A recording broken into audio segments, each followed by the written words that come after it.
이곳에 좌정하여 주셔서 주님의 아름다운 일을 행하여 주시옵소서. 예수님 이름으로 기도합니다. 아멘. 우리 자리에서 일어나셔서 주님을 찬양하며 인내로 주님의 보좌 앞에 서시겠습니다.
오늘도 우리 마음 가운데 찾아오셔서 주님의 일을 이루시고 주님의 뜻을 이루시기를 간구합니다. 오늘 이곳에 계신 성령님 우리에게 말씀하시고 우리를 가르치소서. 같이 우리 마음 열어주시고 주의 빛으로 밝혀 우리를 인도하소서.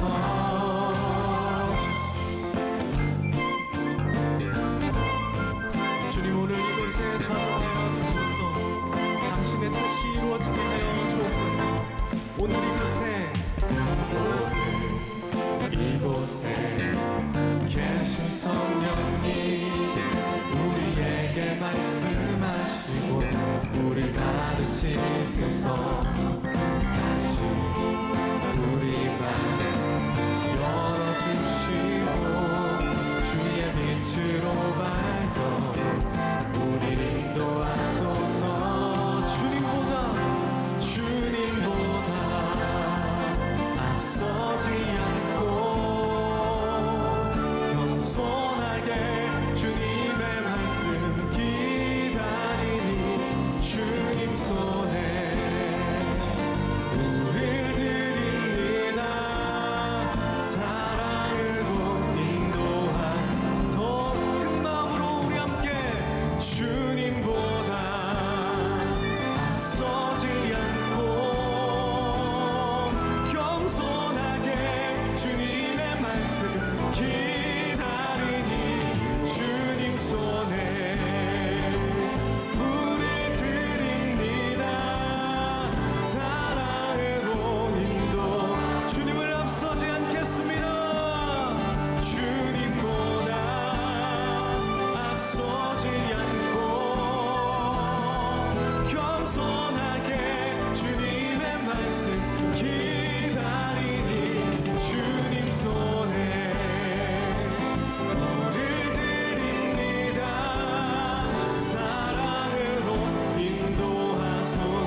기도하시겠습니다. 준비된 곳 순전한 마음 위에 머무시는 거룩하신 성령님, 이 시간 성령님을 존중하며 우리가 높여드립니다. 한 주간을 살며 성령님이 도저히 머물지 못하실 마음가짐으로 살았다면 회개합니다. 한 주간을 그냥 살아가는 속빈 껍데기가 되지 아니하도록 주님 우리를 도와주시옵소서. 오늘 말씀을 들으면서 우리의 삶에 잃어버린 성령님을 찾게 하시고 늘 민감하게 우리의 성령님께 반응하는 방법을 배우게 인도하여 주시옵소서. 돈과 욕망에서 자유로워지기를 원합니다. 죄와 유혹에서 벗어나기를 원합니다.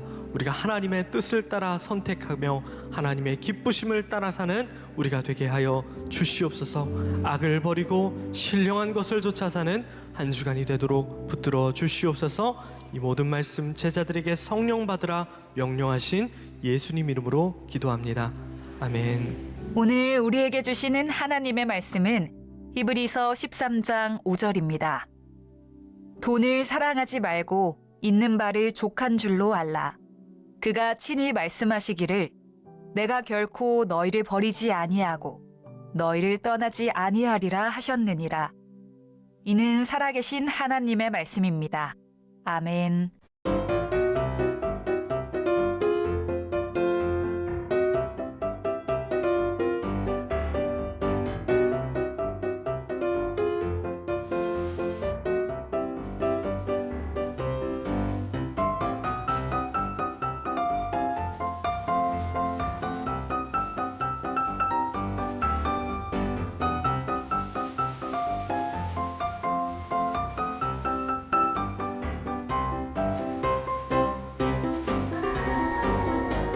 오늘은 잃어버린 성령님을 찾아라. 혹시 성령님의 임재를 잃어버리고 있지는 않은가? 제목이 너무 흥미롭지 않아요? 성령님에 대한 이해를 좀 잘 가졌으면 좋겠다, 이런 마음을 가지고 있습니다. 제가 지금부터 여러분들에게 들려드리려고 하는 이야기가 있는데, 이 이야기는 보통 성령님에 대해서 혹은 하나님의 음성 듣기라고 하는 설교나 강의를 할 때 제일 많이 인용되는 그런 인용구이기도 하고요. 또 이 이야기는 하나님의 시선, 지난 월요일 날짜에서 제가 여러분들에게 이야기했던 부분이기도 합니다. 하나님의 시선 잘 알고 계시죠? 네, 거기에 이런 이야기를 제가 했어요. 어떤 인디언이 뉴욕에 있는 친구와 함께 맨하탄 거리를 걷게 되었습니다.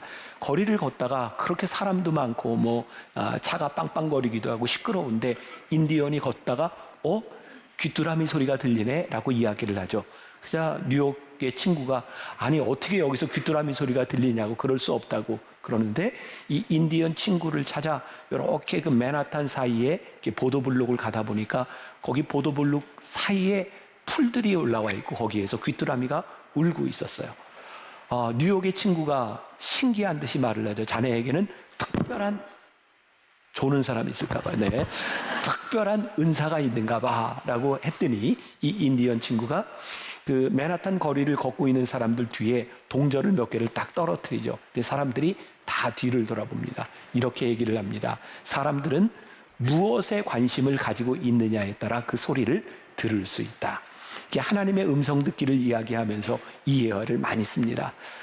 우리들이 하나님의 음성을 듣고자 하면, 우리들이 성령님과 동행하고자 하는 마음과 의지가 있으면 우리들이 동행할 수 있다는 이야기죠.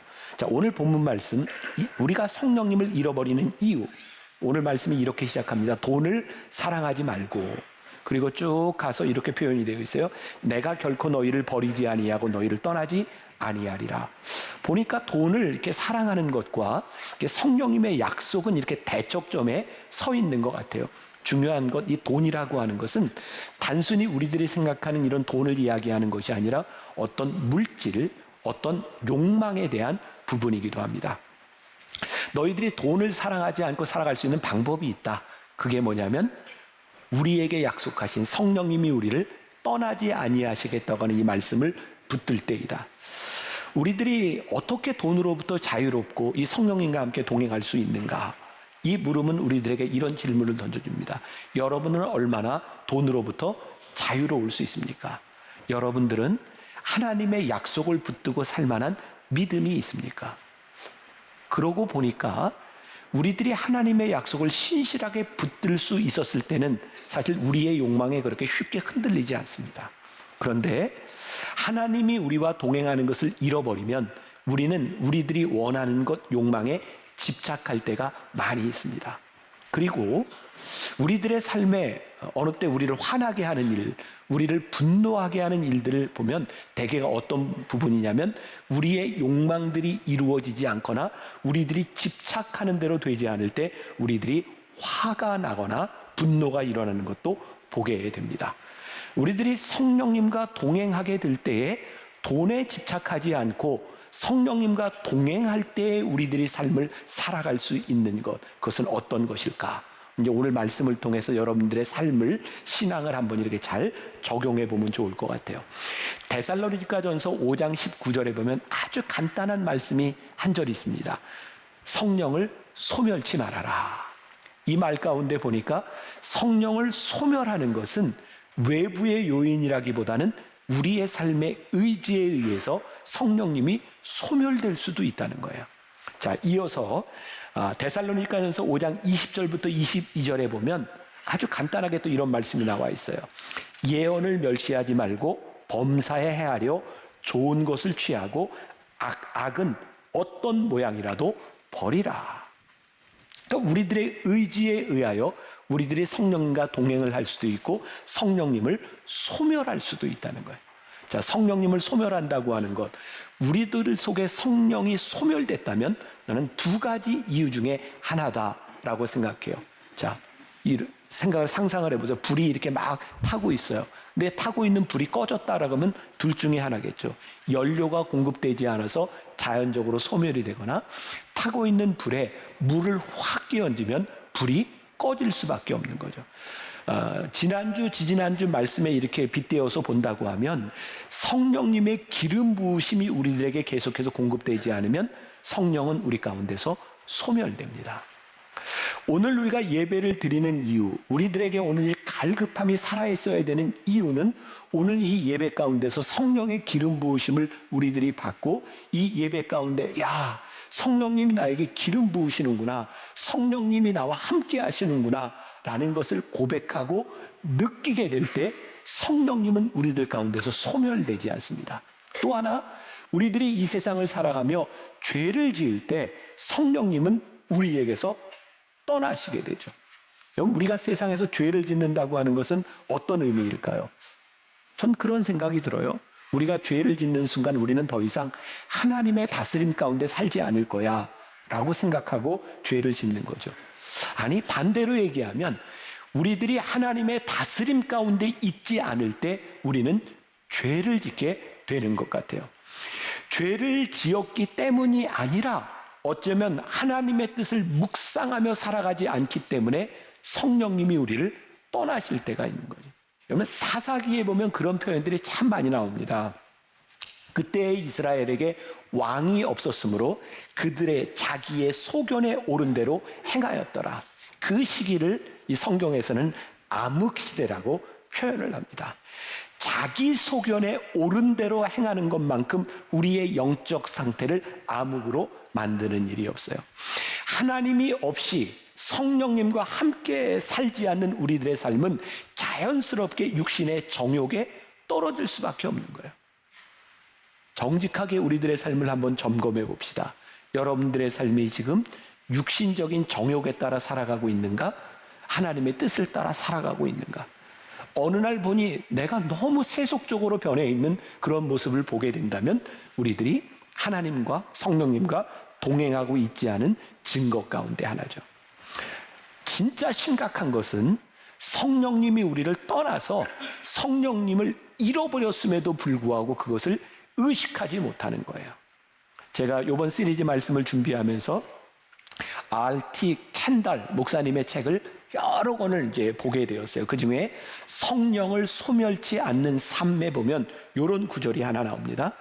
성령께서 교회에서 완전히 떠나신다 해도 오늘날 교회들이 하고 있는 일의 90%는 아무런 지장을 받지 않을 것이다. 이게 무슨 의미냐면 지금 교회에서 하고 있는 90% 정도의 일들이 성령님과 관계없는 일을 하고 있기 때문에 성령님이 떠나셔도 교회가 하고 있는 90%의 일들이 그대로 진행될 수 있다는 거예요.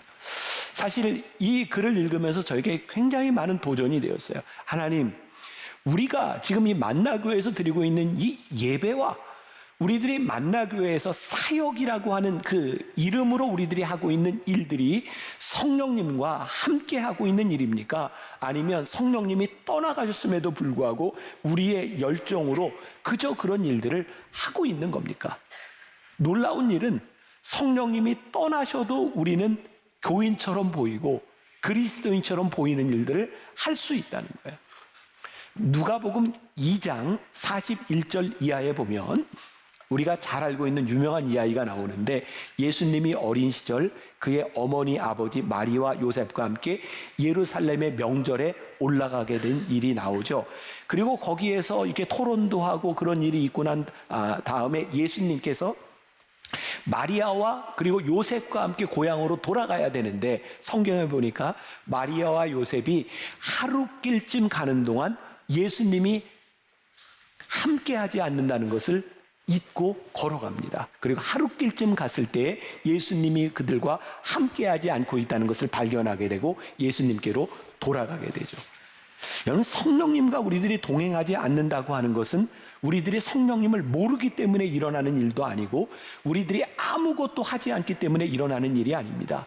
우리들이 성령님을 알고 우리들이 무언가를 하고 있는데 그 삶, 우리들의 사역 가운데 성령님이 동행하지 않을 수도 있다는 거예요. 또 좀 극단적으로 이야기를 해서 우리들이 교회 안에서 예수의 이름으로 무언가를 하고 있는데 주님의 마음과 성령님의 인도하심이 아니라 우리들의 열심히 주님을 앞서갈 수 있는 일들이 있는 거예요. 미국의 통계 얘기는 한데 미국 목회자들, 성공한 목회자들, 그 기준이 뭔지는 모르지만 아무튼 뭐 교회도 부흥하고 성공이라고 하는 지표가 있겠죠. 성공한 목회자들 중에 75%가 끝까지 목회에 롱런하지 못하고 중간에 유혹으로 넘어지고 쓰러진다는 거예요. 저는 깜짝 놀랐어요. 어떻게 성공하는 목회자들의 75%가 중간에 이렇게 타락하고 넘어질 수 있는가? 생각해 보니까 성령의 기름 부으심으로 성령의 임재 가운데 목회를 하던 사람들이 어느 날부터인가 성령님의 임재가 떠나가게 되면 허무함을 느끼게 되는 것 같아요. 여러분, 목회자에게 제일 무서운 게 성령님께서 우리들에게 주셨던 패션, 하나님이 주셨던 비전을 잃어버리면 그것을 채우려고 다른 것을 보게 되는 것 같아요. 때로 명예로 채우려고 하고 물질로 채우려고 하고 이성에게 넘어지고 성령님이 우리들에게 떠나가게 되면 그 허무함을 욕망으로 채우려고 할 때 한순간에 무너져 내리는 거예요. 우리들의 모습이 어쩌면 그럴지 몰라요.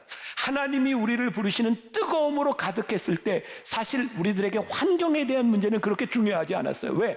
하나님이 우리를 떠나지 아니한다고 약속하셨고 그 약속을 붙들고 있을 때 그 어떤 것도 두렵지 않았어요. 그런데 그 약속을 잃어버리고 나면 허무하고 그 허무함을 무언가로 채우려고 하는 우리들의 모습들이 나타나게 되죠. 주님보다 앞서지 않는 것. 우리들이 주님을 따라가지 않는 것도 문제지만 주님보다 앞서 나가는 것도 우리들이 성령님을 잃어버리고 살 수 있는 거예요. 성령님을 찾아라. 중요한 것은 우리들이 잃어버린 성령님이 나를 떠나가셨구나 라고 하는 것을 깨닫는 순간 우리는 그 자리로 돌아갈 수 있어요. 요셉과 마리아가 예수님이 우리와 함께하지 않구나 라고 하는 것을 깨닫는 순간 다시 돌아가서 예수님과 함께 동행했던 것처럼 오늘 우리들이 성령님이 떠나가셨다는 것을 감지하게 되면 오히려 이것이 우리들의 문제를 해결할 수 있는 기점이 될 수 있을 것 같아요. 지금 우리 상황에서 무슨 일 때문에 우리들이 성령님을 놓치게 되었는가? 혹시 우리는 이렇게 공적인 예배를 드리면서 아침마다 하나님의 말씀을 묵상하면서 성경 구절들을 외우면서 우리들이 혹시 이것이 성령님과 동행하고 있다고 착각하는 것은 아닌가? 자, 제가 지금 굉장히 이율배반적인 이야기를 하죠. 여러분들에게 말씀 묵상 열심히 하라고 해놓고 근데 중요한 것은 말씀 묵상을 하면서 그 말씀 묵상 가운데 성령님의 임재와 성령님의 인도하심이 우리들에게 오지 않는다면 이 예배가 그냥 예배 시간으로 끝낸다고 하면 우리는 착각하고 살아갈 수 있어요. 우리가 이만큼 참여하고 이만큼 하니 성령님이 우리와 동행하고 있다고 착각하게 되는 거죠. 주님이 나와 동행했던 성령님이 우리 가운데 역사하셨던 그 순간이 여러분들에게 어땠는가? 하나님이 여러분들에게 어떤 마음을 주셨었는가? 성령님이 우리와 함께 하실 때 성령님이 우리의 가슴을 뛰게 하셨던 그것을 우리들이 기억하고 있는가? 제가 만나교회 부목사부터 27년 동안 지금까지 이제 목회를 하고 있어요. 저는 하나님이 저에게 주신 큰 정말 축복이라고 생각하는 게 몇 년 전부터 제가 20여 년 전 썼던 제 설교들을 다시 보기 시작한 것이었어요. 아, 그때 내 가슴이 이렇게 뛰었구나. 하나님이 그때 나에게 이런 말씀을 주셨구나. 그 마음을 잃지 않는 것, 내 가슴을 뛰게 하셨던 성령님의 동행을 기약하는 것처럼 우리들에게 복된 일이 없다고 생각해요. 여러분들에게 오늘 적용해 보세요. 아마 여기 예배드리는 여러분들 가운데 초신자보다는 수십 년 신앙생활했던 사람들이 참 많을 거예요. 여러분들이 하나님을 만났던 순간 성령께서 우리 가운데 오셔서 우리의 가슴을 뛰게 하셨던 그 순간들을 우리들이 기억하고 있는가? 지금 내가 열심을 내고 우리들이 교회에서 여러분들의 삶에서 사역이라고 하는 이름으로 우리들이 무언가를 하고 있는데 그 일들 가운데 주님과 나와의 관계는 올바로 되어 있는가? 우리가 지금 주님을 위해서라고 말하는 이 말들 가운데 정말 정직하게 우리들의 마음을 볼 때 그게 주님을 위해서 하고 있는 일인지 내가 무엇을 하고 있는지 그 진위를 파악해 보라는 거예요. 자, 그러면 오늘 여러분들에게 중요한 이야기를 하나 하고 싶어요. 우리가 이렇게 살아간다면 매일 우리들이 성령님을 의식하며 살아간다고 하면 그 너무 피곤하지 않을까? 어떻게 생각하세요? 힘들 것 같지 않아요? 근데 저는 그런 생각, 이런 오류에 우리들이 빠지지 않도록 우리들이 기억해야 될 것이 있다. 성령님이 우리 가운데 오셔서 우리들이 동행하시고 성령님을 잃어버리지 않고 우리들이 살아간다고 하는 것은요, 어떤 딱 짜여진 틀 가운데서 우리들이 율법적인 삶을 살아간다고 하는 것이 아니에요. 왜? 성경은 우리들에게 성령님이 우리들에게 오셨을 때 성령님이 우리를 자유케 하신다고 말씀하셨기 때문에 그래요. 자, 혹시 여러분들 주변에 이런 말을 하는 사람이 있다면 이거 우리 조금 생각해 볼 필요가 있다. 그래, 나는 성령님과 동행하고 성령님을 근심시키지 않기 위해서 나는 아침에 딱 일어나면 성령님, 오늘 제가 나갈 때 무슨 옷을 입을까요? 이렇게 묻고 밖에 나가서 이렇게 일상생활을 하다 점심때가 되면 성령님, 저는 뭘 먹을까요? 이렇게 묻고 일견 보면 이렇게 살아가는 사람을 보면서 참 신앙이 좋다라고 생각할지 몰라. 어쩌면 저렇게 성령님께 묻고 살아갈까? 근데 제가 생각하는 제 신앙의 틀에서 보면 저는 그 믿음 좋은 사람이 아니라고 생각해요. 어쩌면 성령님과 동행하지 않고 있기 때문에 그런 물음을 던지고 있지 않는가? 아침에 일어나서 무슨 옷을 입을지 그냥 상식적으로 생각하세요. 성령님께 묻지 않아도 돼요. 밥을 먹는데 그냥 건강에 좋고 맛있는 거 드세요. 뭐 그거 성령님께 그걸 다 물으면서 살아가요. 자, 이 말을 오해하지 마세요. 성령님이 우리의 일상 가운데서 상관없다고 하는 것이 아니라 우리들이 성령님과 동행한다고 하는 것은 동행하기 때문에 순전하게 우리들의 삶에서 일어날 수 있는 일들이에요. 내가 성령님과 동행하는데 내가 무슨 옷을 입는지 그게 별로 거리끼지 않는 거예요. 묻지 않아도 우리들이 성령님과 동행할 수 있는 거예요. 요즘 제가 이제 나이가 드니까 젊은 목회자들이 저한테 이런 질문을 해요. 제가 목회자 세미나 가면 목사님은 어떻게 목사님의 영성을 유지하고 목사님은 어떻게 어떤 시간에 설교 준비를 하시는지 목사님의 시간을 좀 이렇게 알려주세요. 그 얘기 가운데는 젊은 목회자들이 볼 때 똑같이 24시간인데 제가 이렇게 열심히 성경 설교 준비도 하고 제가 목회를 하면서 저 목사님은 정말 철저하게 자기 관리를 하는 것 같아. 이런 생각으로 저에게 묻고 있는 거죠. 근데 요즘 제가 이런 대답을 합니다. 저요? 그냥 살아요. 저는 시간을 정해놓고 뭐 하지 않아요.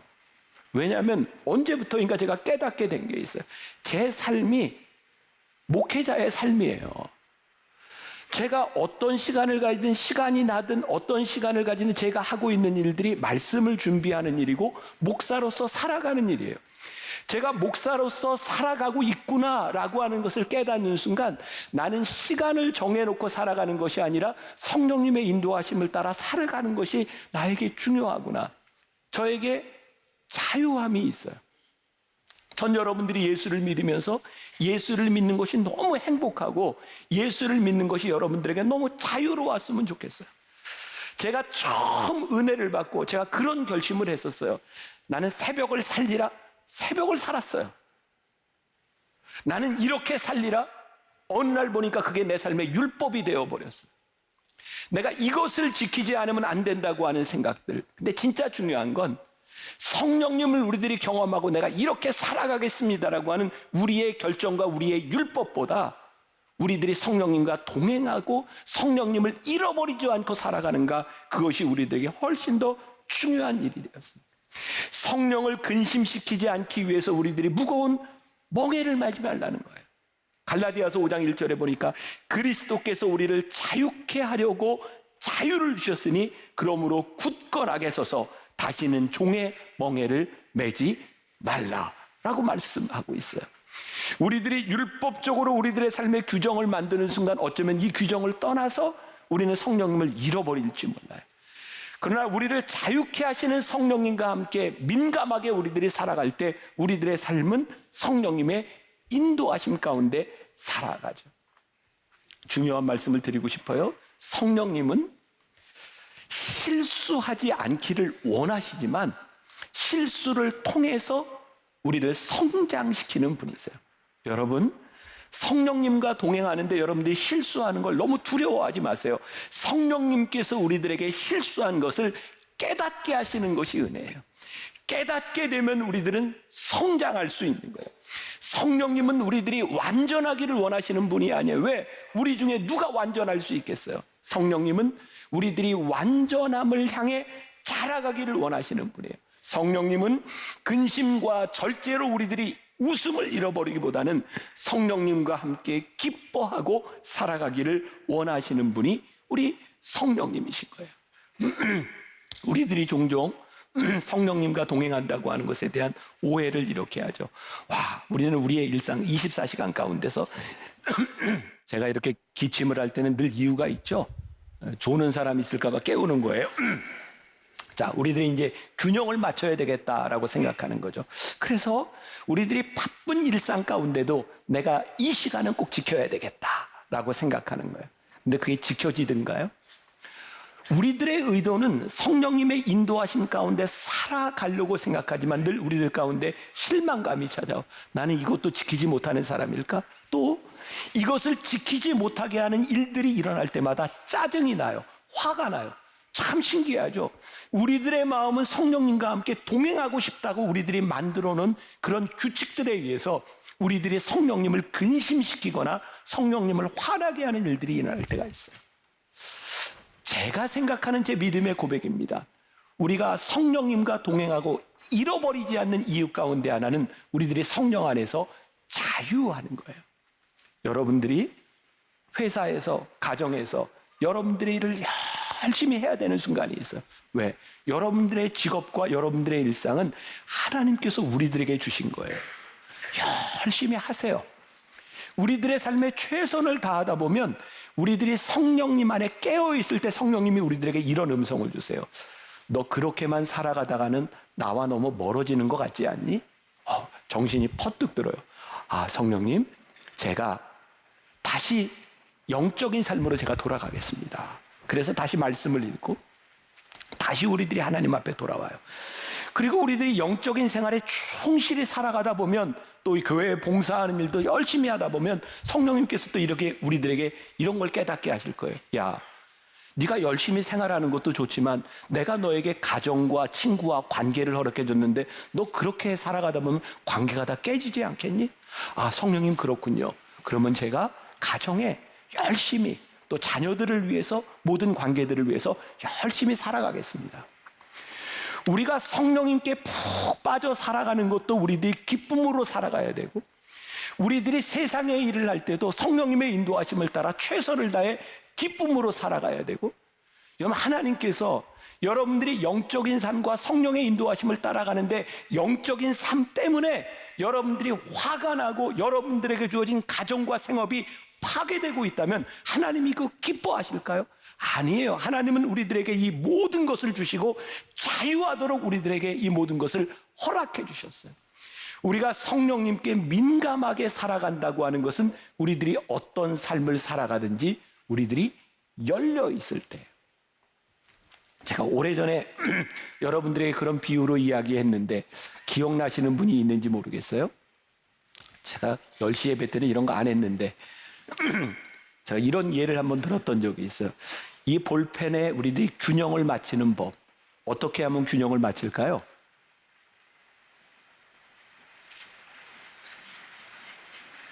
불안하고 너무 이쪽이 영적인 영역, 이쪽이 세상적인 영역. 내가 좀 균형을 맞추고 살아가야 되겠다. 너무 힘들어요. 그런데 균형을 맞추는 쉬운 방법이 있어요. 이렇게 맞추는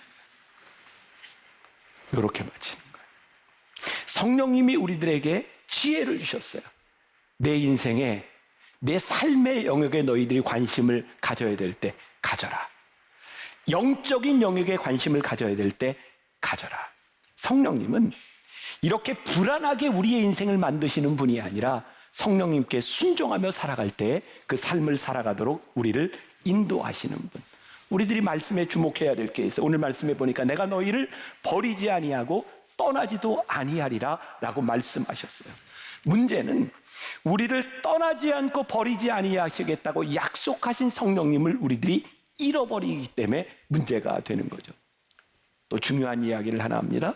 우리들이 성령님과 동행한다고 하는 것은 성령님 안에서 때로 우리들이 성령님의 뜻을 이해하지 못할 때도 있고 때로 성령님을 잘못 이해할 때도 있다는 거예요. 여러분, 굉장히 중요한 얘기입니다. 우리가 성령님과 동행하고 성령님을 잃어버리지 않지만 우리 안에는 성령님의 뜻을 완전히 이해할 수 있는 능력이 없어요. 자, 사도행전 16장에 보면 사도 바울이요, 소아시아로, 아시아로 이렇게 선교를 하려고 계획하고 있는 것을 하나님이 막으시는 이야기가 나와요. 그래서 결국은 사도 바울이 어디로 가요? 빌립보로 가게 되잖아요.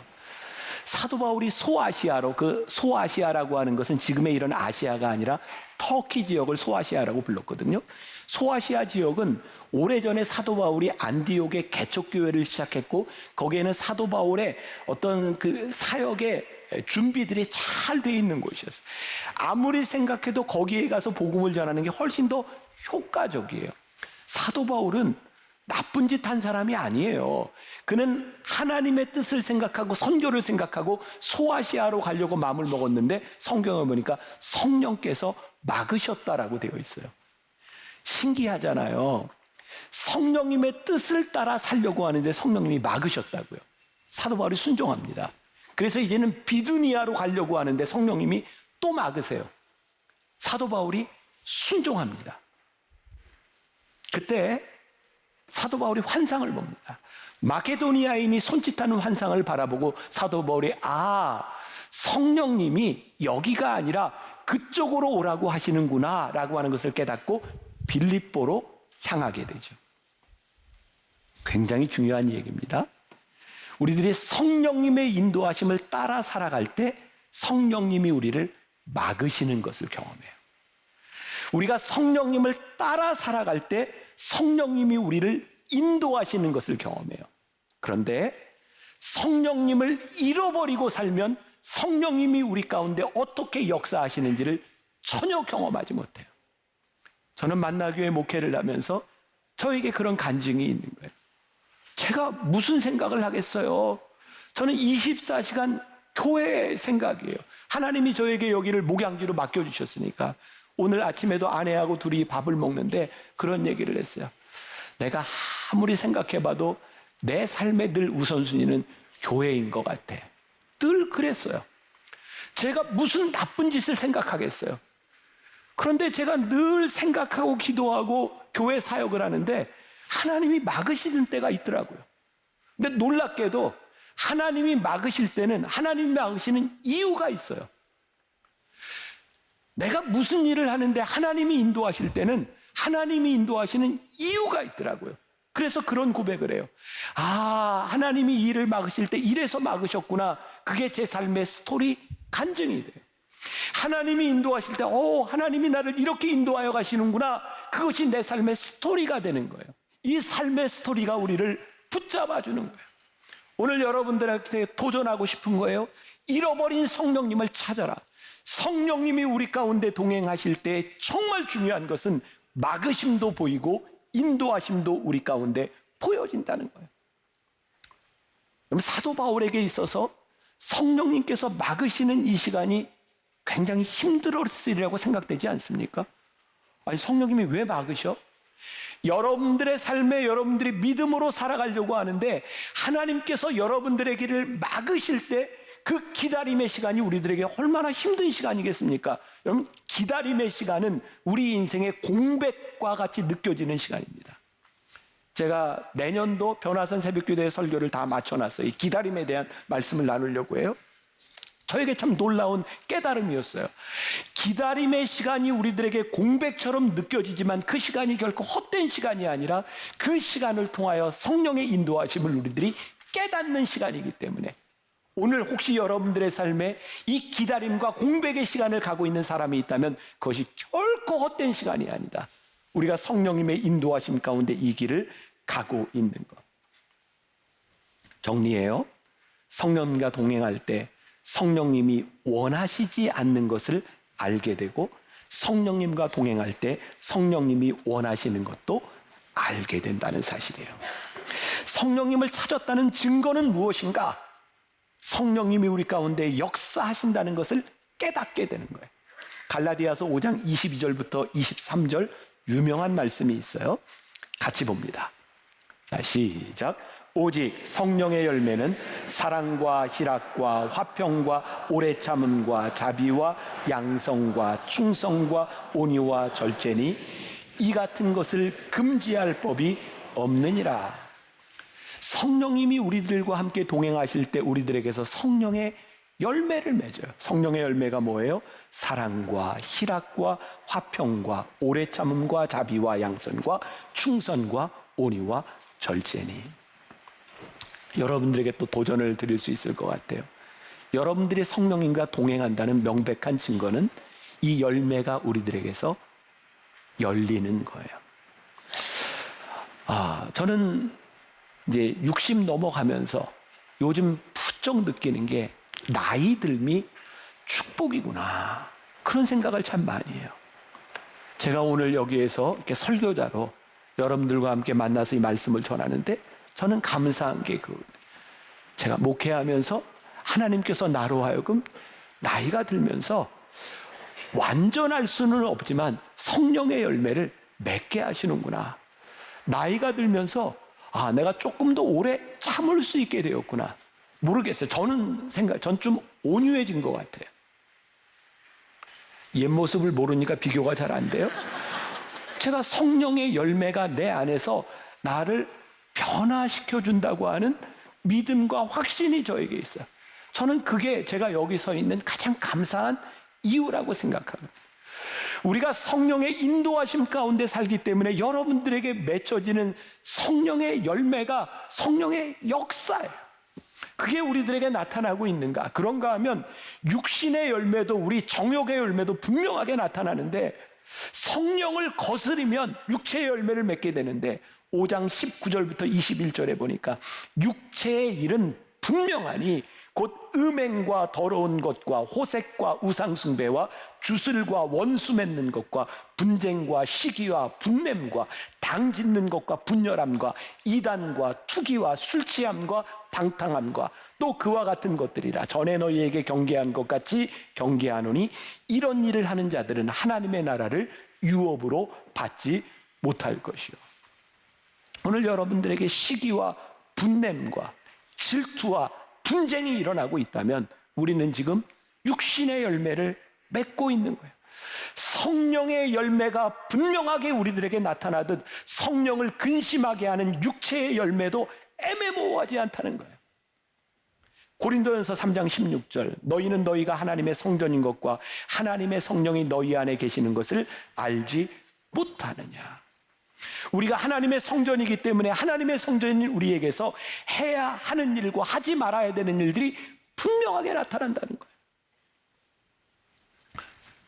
서두에 그런 얘기를 해서 성령을 소멸하는 것은 우리의 의지에 대한 문제라고. 핑계대지 말라고. 제가 언젠가도 그런 얘기했어요. 이제 앞으로 이제 곧 뭐 이제 대통령을 또 뽑게 될지 모르겠어요. 우리 정치인들을 뽑을 때 어쩔 수 없었다고 핑계대는 비겁한 사람은 절대 뽑지 말라. 여러분들이 어떤 인간관계를 가지는 여러분들이 어떤 사람이 되든 여러분들의 삶에 있어서 비겁하게 핑계대는 사람이 되지 말라는 거예요. 왜? 여러분들의 삶에 여러분들이 성령님과 동행하면 여러분들의 의지로 여러분들의 삶을 선택해야 되고 그 의지로 인하여 우리는 분명하게 성령의 열매를 맺게 되는 거예요. 저도 목회자로서 이렇게 살아가면서 선택을 하고 결정해야 되는 일들이 많이 있어요. 우리 교회 장로님들은 그냥 그런 생각을 많이 하시는 거예요. 담임 목사인 저를 어떻게 해서든지 좀 잘 해주고 싶다.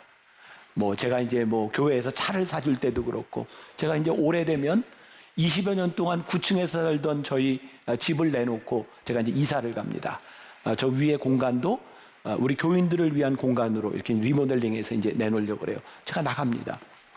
장로님들이 그런 얘기를 목사님 그냥 여기서 평생 살았으니까 목사님이 살고 싶은 집을 알아서 한번 골라보세요. 장로님들은 목사님이 선택하는 어떤 것이든지 교회에서 해줄게. 목사님 선택하세요. 저에게 이런 핑계가 충분할까요? 이건 장로님들이 하라 그래서 하는 거야. 근데 제가 어떤 결정을 내리든 우리 교인들을 만족시킬 수는 없습니다. 왜? 생각들이 다 다르니까. 만일 우리들이 사람을 만족시키려고 하는 어떤 결정을 하려고 하면 우리는 사람에게 끌려다닐 수밖에 없습니다. 근데 저는 제 삶의 선택에, 제 삶의 의지의 결정은 제가 하나님 앞에서 보는 거예요.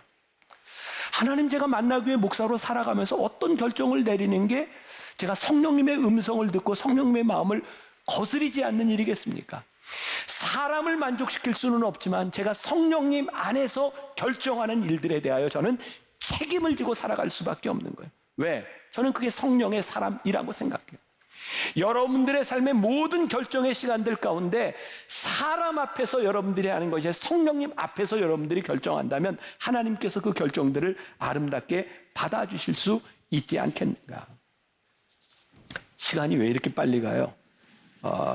마무리를 해야 되겠네. 자, 오늘 한 가지만 여러분들 기억합시다. 성령님과 우리들이 동행하는 데 있어서 성령님의 민감성을 하나 꼭 기억하고 갑시다. sensitivity, 민감성.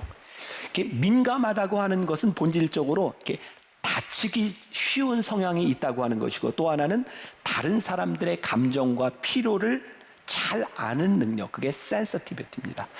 성령님은 굉장히 민감하세요. 우리들이 성령님을 다치게 할 수 있어요. 성령님이 우리를 떠나갈 수 있어요. 또 성령님을 우리들이 깊이 이해할 때 성령님을 인격적으로 대해야 되는 거예요. 여러분, 인격적이라고 하는 말은 일방적이라고 하는 말과 대치되는 말입니다. 성령님을 우리들이 생각하고 배려하기 시작할 때 성령님을 존중하게 되는 거죠. 저는 제 인간관계에서 이런 사람들하고는 계속 관계를 맺으면 안 되겠다라는 생각을 하는 사람이 있어요. 우리 교인들과의 관계가 아니라 제가 목회자들이나 어떤 외부 활동을 하게 될 경우에 약속을 잘 지키지 않는 사람들하고는 관계를 오래 맺으면 안 되겠다. 여러분, 약속은요, 우리가 불가항력적으로 어길 수 있을 때가 있어요. 그게 우리의 능력을 떠나가는 때가 있습니다. 그런데 불가항력적인 이 약속을 파기하는 것이 지속되고 반복되면 그것은 불가항력이 아니라 습관입니다. 나를 배려하지 않는다고 생각하고 나를 존중하지 않는다고 생각하는 사람과 깊은 관계를 맺는 것은 저는 시간 낭비라고 생각해요. 여러분들이 성령님과의 관계에 있어서 여러분들이 완전해서 성령님과의 약속을 다 지킬 수 있다고 하는 것이 아니에요. 우리는 연약해서 얼마든지 넘어질 수 있습니다. 그러나 그 넘어지고 연약함이 여러분들에게 습관이 되어 있고 성령님께서 내가 너에게 존중받고 있지 못하다고 생각하신다면 성령님은 우리를 떠나가십니다. 그래서 우리들이 끊임없이 성령님 앞에 우리들이 어떤 민감성을 가질 것인가를 생각해야 돼. 우리가 성령의 기름 부으심을 받고 성령님과 동행하며 우리들의 성품과 인격이 변화되고 성령의 열매를 맺는다고 하는 것은 너무 중요한 일이에요. 성령의 기름 부으심은 뜨거움에서 끝나는 것이 아니라 성령님의 성품을 닮아가서 성령님의 열매를 맺는 것이에요. 사실은 시간이 되면 모든 날이 은혜스럽다. 그 책 혹시 아세요? 네, 모든 날이 은혜스럽다 해서 제가 지금 하나 읽어드리려고 이렇게 가져오기는 했는데 시간이 없네요. 네, 그런 이야기예요. 제가 그 책에 썼던 이야기인데 몇 년 전에 어떤 장로교회 큰 교회 집회를 가게 됐어요. 식사를 하는데 그 담임 목사님이 저한테 너무 힘든 얘기를 하는 거예요. 그 장로교회는 당회라고 하는 구조가 있어서 장로님 중에 선임 장로 혹은 서기 장로 이런 분들이 굉장히 힘이 있는데 그 장로님 때문에 너무 힘들다는 거예요. 목회가 너무 힘들다는 거예요. 근데 진짜 힘든 이유는 이 장로님이 새벽 예배를 마치고 나면 제일 늦게 끝까지 기도하는 분이 이 장로님이라는 거예요. 너무 힘들다는 거예요. 그런 생각이 있는데 저 장로님은 도대체 무슨 기도를 할까? 정말 기도를 열심히 하는데 성령의 열매가 보이지 않고 모든 사람들을 힘들게 하는 거예요. 그 다음 이야기는 읽으세요. 여기까지 그 책에서. 진짜 우리들이 성령님을 인격적으로 생각하고 성령님께 민감하다고 하면 성령님이 어떤 생각을 하시느냐에 대해 민감해질 것 같아요. 마틴 로이드 존스 목사님 성령님에 대한 설교를 듣고 성령님에 대한 이야기를 듣고 성령의 기름 부으심이라고 하는 이 책에 켄달 목사님이 이런 결심을 하겠대요. 아, 내가 성령님을 좀 알아가야 되겠다. 더 깊이 알아가야 되겠다. 그래서 시간을 정해놓고 시간을 확보하고 그렇게 열심히 성령님을 알아가려고 하는데 목회에서 그게 쉽지 않은 거예요. 교인들이 찾아오고 시간에 방해를 받고 그럴 때면 화가 나더라는 거예요. 나는 성령님에 대하여 더 알고 싶고 내가 이 시간을 확보해야 되는데 이게 침해받는 것 때문에 자꾸 화가 나는데 어느 날 깨닫게 된 게 성령님이 이 모습을 기뻐하시지 않는다는 것을 깨닫게 되었다는 거예요. 성령님을 알아가려고 하는데 그것 때문에 성령님이 기뻐하시지 않는다면 그거 잘못되고 있다는 거예요. 성령님의 민감함이라고 하는 것은 우리가 지난주에 성령님이 어떤 분이신가에 대한 우리들이 물음을 가졌고 성령님이 어떤 분이신가를 알 때 우리들이 인격적으로 그 성령님께 반응하게 될 때 우리는 성령님과 동행하게 돼요. 여러분들 이제 오늘 나가면 일주일의 생활을 하게 됩니다.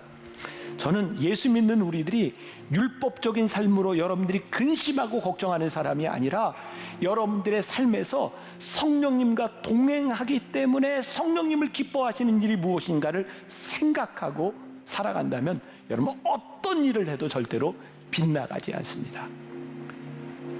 이번 한 주간 성령님 인도하심 가운데 잃어버린 성령님을 찾고 성령님과 함께 기쁨과 행복을 누리는 여러분들이 되시기를 주님의 이름으로 간절히 축원합니다.